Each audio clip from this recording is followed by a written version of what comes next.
दोस्तों अस्सलाम वालेकुम वक्त मौजूद जी एस उम्मीद है तुम सब खैरियत सां हूंदा।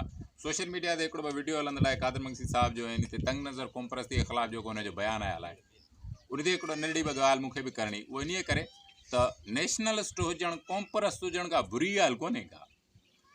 तव्हांखे सदियुनि ताईं पंहिंजे वॾनि ॾाॾनि ऐं सदियुनि ताईं हिकिड़नि नसुलनि तरफ़ां विरसे में शयूं मिलंदियूं आहिनि। जीअं माण्हुनि खे खोड़ साथरनि खे माना असां वटि चइबो आहे वफ़ा, इहा बि बुनियादी तरह मिलंदी आहे। खोड़ साथर अहिड़ा गुण आहिनि जेके माण्हू में पुराणे नसलनि खां मिलंदा आहिनि। ईअं खोड़ क़ौमुनि खे पंहिंजे पोयनि नसुलनि खां तारीख़, ॿोली, सकाफ़त, धरती, समुंड, दरिया ऐं ॿियूं खोड़ साथियूं शयूं ईअं विरसे में मिलंदियूं आहिनि। उन्हनि जी वारसी करणु, उन्हनि खे पंहिंजो करणु, उन्हनि जी मालिकी करणु ऐं उन्हनि जो हक़ु वठणु, उन ते पंहिंजी हक़ हुकुमरानी जी ॻाल्हि करणु जेकॾहिं क़ौम परस्ती आहे, जेकॾहिं नेशनलिज़म आहे त पोइ भली ॻाल्हि आहे। पर तंग नज़र क़ौम परस्ती जंहिंखे चयो थो वञे उन जी मुराद इहा आहे त फ़क़ति असीं ठीकु आहियूं, ॿिया हड़ ख़राबु आहिनि। मिसाल तौरु पाकिस्तान में जे 70 साल खां वठी असां वटि हिकिड़ो ई राग ॿुधो वेंदो आहे, पाकिस्तानी क़ौम आहे। हिकिड़ो तबिको आहे जेको सदाईं चवंदो आहे त पाकिस्तानी हिकु क़ौम आहे या पाण खे हिकु क़ौम थियणु खपे। अब पाकिस्तान न हो त बि सिंधी, पंजाबी, पठान, बलोच असीं चारई क़ौमूं पीरी विया हुआसीं, बंगालनि समेत। पाकिस्तान न हुजण जी सूरत में बि असां सिंधी, पंजाबी, पठान, बलोच हिक ॿिए सां पाड़े में भाइरनि वांगुरु सदियुनि ताईं रहिया आहियूं। असीं क़ौमुनि गॾिजी हिकिड़ो फेडरेशन ठाहियो ऐं फेडरेशन जेके हूंदा आहिनि उन्हनि जा दस्तावेज़ जिन खे पाण आइन चवंदा आहियूं, उहे ज़िंदह दस्तावेज़ आहिनि जिन में उन्हनि क़ौमुनि जा बराबरि जी बुनियादनि ते हक़ ऐं हुकूक हूंदा आहिनि। पर थियो ईअं जो 70 सालनि खां वठी हिकिड़ो तबिको आहे जेको हिन रियासत मथां वेठो हुकुमरानी करे, उन छा कयो आहे जो हिकिड़ी क़ौम वटि ॿी क़ौम जे ख़िलाफ़ु नफ़रत पैदा करे छॾी आहे। मिसाल तौरु बलोचनि वटि पंजाबियुनि जे ख़िलाफ़ु नफ़रत आहे, हाणे पठाणनि वटि सिंधियुनि जे ख़िलाफ़ु नफ़रत आहे। ईअं हिकिड़ी क़ौम वटि ॿी क़ौम जे लाइ जॾहिं नफ़रत पैदा कई थी वञे त पोइ थिए छा थो, उन विच में हारी, मज़दूर, पोरियत, वासाफ़ी, वकील या खोड़ सदर हेठे तबिके जा जेके माण्हू आहिनि पोइ उन हिकु लपेट में सरड़िजी था वञनि। मिसाल तौरु आउं चवंदो आहियां सिराइकी वसेप पंजाब जो बलोचिस्तान आहे जिन जा के बि हक़ कोन्हनि के, पर असां सिंधी या बलोच या खोड़ सदर जिन माण्हू उनजो हक़ आहे त उहो उन जाबिर क़ौम हिकिड़ियूं क़ौमूं जाबिर थींदियूं आहिनि, पर उन्हनि में बि ख़ुदि हिकिड़ा तबिका आहिनि। असीं पंजाबी चई उन्हनि सॼनि खे हिकिड़ो सरड़ो ॾेई छॾींदा आहियूं। इन करे तंग नज़र क़ौम परस्ती में मुराद आहे त फ़क़ति असीं ठीकु आहियूं, ॿिया हड़ ग़लति आहिनि। ॿियनि जे क़ौम जे नाले ते ॿियनि खां नफ़रत करण खे तंग नज़र क़ौम परस्ती चइबो आहे, जेका न करणु खपे। बदबूदार क़ौम परस्ती इन खे चइबो आहे। बाक़ी वतन जी, क़ौम जी, ॿोलीअ जी, दरियाहनि जी, समुंड जी, जेकॾहिं सिंध जी तहज़ीब जी, तारीख़, ॿोली, कल्चर, कराची, हैदराबाद, सखर समेत पंहिंजे शहरनि जी वारसी, कारूंजर, खीरथर, अरोड़ समेत पंहिंजे जबलनि जी वारसी, थर, काछे, उतर ऐं लाड़ जी वारसी, पंहिंजे दरियाहनि, पंहिंजे ॿेलनि, पंहिंजे वणनि, पंहिंजे डंडुनि, पंहिंजे ढोरनि, पंहिंजे ज़रख़े ज़मीनुनि जी वारसी करणु, उन्हनि ते पंहिंजी हक़ हुकुमरानी करण लाइ जिदोजहद करणु, मालिकी करण लाइ जिदोजहद करणु जेकॾहिं क़ौम परस्ती आहे, उन्हनि जी आज़ादी घुरण क़ौम परस्ती आहे, त पोइ क़ौम परस्त आहियां। पोइ इहा क़ौम परस्ती वारसी आहे, हुकुमरानी आहे। इहा क़ौम परस्ती न तव्हांजो हिकिड़ो घरु आहे, तव्हां पंहिंजे घर जी हुकुमरानी था घुरो, तव्हां पंहिंजा हक़ीक़त था घुरो। जेका हिन 70 सालनि खां हिकिड़ी ॿोली आहे, हिकिड़ी क़ौम आहे। मूंखे सदियुनि खां पंहिंजे वॾनि ॾिनी न ॿोली सिंधी, मुंहिंजी माउ, मुंहिंजे पीउ, मुंहिंजे ॾाॾनि खे जन ॿोली में लोली ॾिनी। पाकिस्तानी 70 साल उमिरि आहे, पर मुंहिंजे लतीफ़ साईं जी उमिरि, लतीफ़ साईं जी ॿोलीअ जी उमिरि त सदियूं पुराणी आहे। हिन मुल्क में तव्हांजी 4 जेके क़ौमूं आहिनि, माना हिकिड़ो फेडरेशन ठहियो, इन मां इहा मुराद क़तन कोन्हे त बाक़ी जेके तारीख़ी क़ौमूं जिन फेडरेशन ठाहियो उन्हनि जी तव्हां ॿोली, कल्चर सभु ॾिनी कान का। माना पाकिस्तान हिकु क़ौम आहे, इन मां मुराद आहे त बाक़ी जेके क़ौमूं आहिनि उन्हनि जो कल्चर, ॿोली, तहज़ीब, तारीख़, सकाफ़त सभु गुम। इन करे फेडरेशन हूंदा ई उहे आहिनि जेके क़ौमूं गॾिजी। पाकिस्तान वाहिद हिकिड़ो फेडरेशन धरतीअ ते कोन्हे को, अमेरिका फेडरेशन आहे, तव्हांखे अलाए केतिरा वफ़ाक़ी मुल्क मिलंदा, पर ख़ुदि उन्हनि में बि हिकिड़ियूं क़ौमूं, हिकिड़ा तबिका आहिनि जिन सां हेठि, जीअं अमेरिका में कारा आहिनि या तव्हांखे खोड़ साथर मिलंदा जेके हेठि आहिनि, उन्हनि सां साॻियो जबर आहे। क़ौम जे बुनियादनि ते ॿी क़ौम सां नफ़रत करणु क़तन भलो कमु न आहे, नाइंसाफ़ी आहे, न करणु खपे।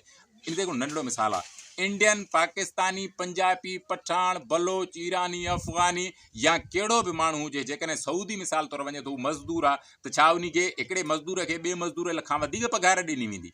न, छो जो मज़दूर आहे, इन करे हुनजो पोरियो हिकु ई आहे। असां वटि आम तरह चयो वेंदो आहे त मज़दूर जो इस्तेसाल थो करे। मिसाल तौरु पंजाबी मज़दूर आहे जेकॾहिं या पठान मज़दूर आहे, उहो बलोचिस्तान में या सिंध में कमु करे थो, त जेका उते रहंदड़ क़ौम आहे उन मज़दूर जो इस्तेसाल थो करे। आउं ईअं न सम्झंदो आहियां। आउं सम्झंदो आहियां त मज़दूर जो इस्तेसाल मज़दूर करे ई नथो सघे। मज़दूर जो इस्तेसाल सेठ कंदो आहे, हारीअ जो इस्तेसाल जागीरदार कंदो आहे। हारीअ जो इस्तेसाल कीअं कंदो? हारी जो हक़ खाई नथो सघे। हारीअ जो हक़ खाए थो जागीरदार, हारीअ जो हक़ खाए थो सरमाएदार। इन करे पाण वटि जेका नफ़रत आहे, उहा जेको तबिको आहे जंहिं उन छा कयो आहे त सिंधी खे पठाणनि जे ख़िलाफ़ु नफ़रत पैदा कराई आहे, बलोचनि खे पंजाबियुनि जे ख़िलाफ़ु नफ़रत। माना हिकिड़ी क़ौम ॿी क़ौम जे लाइ जॾहिं नफ़रत ठाहींदी, पंहिंजो पाण वटि पालींदी, तॾहिं थींदो छा त हिकिड़ी क़ौम ॿी क़ौम खां कंदी नफ़रत, ऐं ॿी क़ौम खां जॾहिं नफ़रत कंदी तॾहिं हू सम्झंदी त हिन मुंहिंजो हक़ खाधो आहे। इन करे जॾहिं बुख वधंदी आहे, बेरोज़गारी वधंदी आहे, जहालत वधंदी आहे, तॾहिं माण्हू पंहिंजो हक़ खाईंदड़, पाण खे पंहिंजे हक़ ते धाड़ू हणंदड़ ज़ालिम जाबिर पंहिंजे तबिके जे माण्हू खे सम्झंदा। हुननि खे ख़बर आहे त जॾहिं बुख जहालत बेरोज़गारी वधंदी तॾहिं माण्हू हिक ॿिए खे मारींदा, माण्हू हिक ॿिए खे पंहिंजो हक़ खाइण वारो सम्झंदा, माण्हू हिक ॿिए जे ख़िलाफ़ु जिदोजहद कंदा ऐं माण्हू हिक ॿिए जे ख़िलाफ़ु बीहंदा।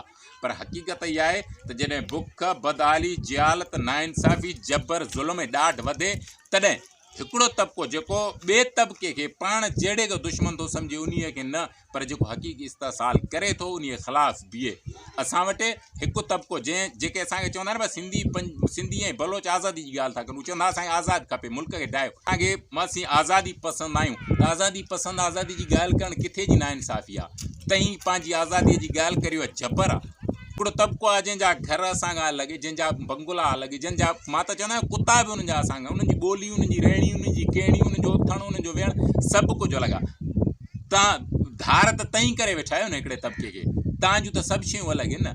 हिंद जा जेके बि वॾा शहर आहिनि उन मथां धारियुनि जो कब्ज़ो आहे। जेकॾहिं वॾनि शहरनि में धारी आबादकारी वॾे तादाद में तव्हां हाणे हिकिड़ी क़ौम जेका उते जी आहे उनखे तव्हां अक़लियत में तब्दील था करियो, जेकॾहिं उते जा माण्हू दांग कनि त असीं अक़लियत में तब्दील था थियूं, छो जो वॾे मक़दार में तव्हां ॿाहिरीं धारी आबादी आणियो था, त पोइ उनखे छा चइबो त तव्हां जेकॾहिं ईअं था करियो त पोइ तव्हां माना नफ़रत था पैदा करियो। तव्हां हिकिड़ी क़ौम खां ईअं क़तन कोन्हे, तव्हां हिकिड़ी क़ौम जी डेमोग्राफी तब्दील था करियो, तव्हां हिकिड़ी क़ौम जी ज़रख़ेज़ ज़मीनुनि ते कब्ज़ो था करियो। पठाण तव्हां खारो छाणे जे पासे वेंदो, सामूंडी पट्टी में तव्हांखे अरब अंग्रेज़ अलाए केतिरनि ज़मीनूं वरितियूं आहिनि।